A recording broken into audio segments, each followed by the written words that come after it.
Hello friends, welcome to our channel general studies climb. आज हम geography का एक टॉपिक देखेंगे जिसका नाम है दोआब। पहली बात, दोआब होता क्या है? दोआब दो नदियों के बीच के स्थान को दोआब कहते हैं। और आज हम कुछ महत्वपूर्ण दोआब के बारे में जानते हैं। जैसे व्यास और सतलज के बीच के दोआब का नाम क्या है? वो है विस्त। क्या है? विस्त। इसको याद करने की ट्रिक है कि व्यास का वी और सतलज का शा, तो हमारा क्या बन गया?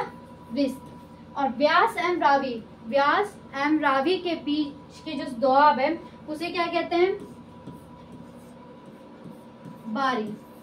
यानी व्यास का बा और रावी का रा, तो हमारा कौन सा हो गया? बारी। ये याद करने की ट्रिक है, जैसे कि व्यास और सतलज के बीच के दोआब को कहते हैं विस्त, यानी व्यास का वी और सतलज का सा, तो हमारा क्या बन गया? विस्त।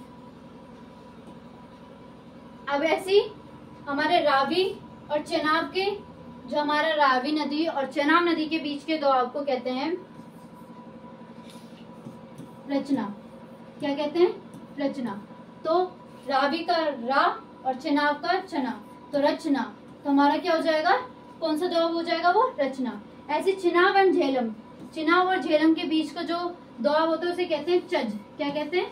चज। तो चिनाब का चा और झेलम का जा, तो हमारा चज। इसी तरीके से मतलब कि हम कैसे याद कर सकते हैं, जैसे कि मैं आपको बताते हैं, व्यास और सतलज के बीच का जो दोआब है वो विस्त है, तो व्यास का वी और सतलज का स्त। अब इसी तरीके व्यास और रावी के बीच के जो दोआब है उसे क्या कहा जाता है? बारी। तो व्यास का बा और रावी का रा, तो क्या हो गया? बारी। इसी तरीके से रावी और चेनाब के बीच का जो वो है दोआब उसे क्या कहते हैं? रचना। तो रावी का रा और चेनाब का चना, तो रचना। इसी तरीके से चेनाब एवं झेलम के जो बीच का दोआब होता है उसे कहते हैं चज। क्या कहते हैं? चज। तो चेनाब का चा और झेलम का जा। और एक और है सिंधु सतलज और सिंधु सतलज और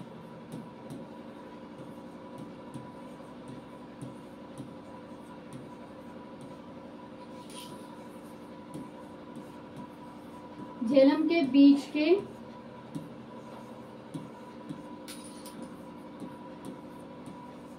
दोआब, यानी सिंधु सतलज और झेलम के जो बीच का जो दोआब है उसे हम क्या कहेंगे? सिंध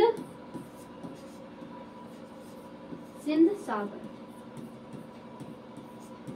ऐसे महत्वपूर्ण टॉपिक के लिए हमारे चैनल से जुड़े रहिए।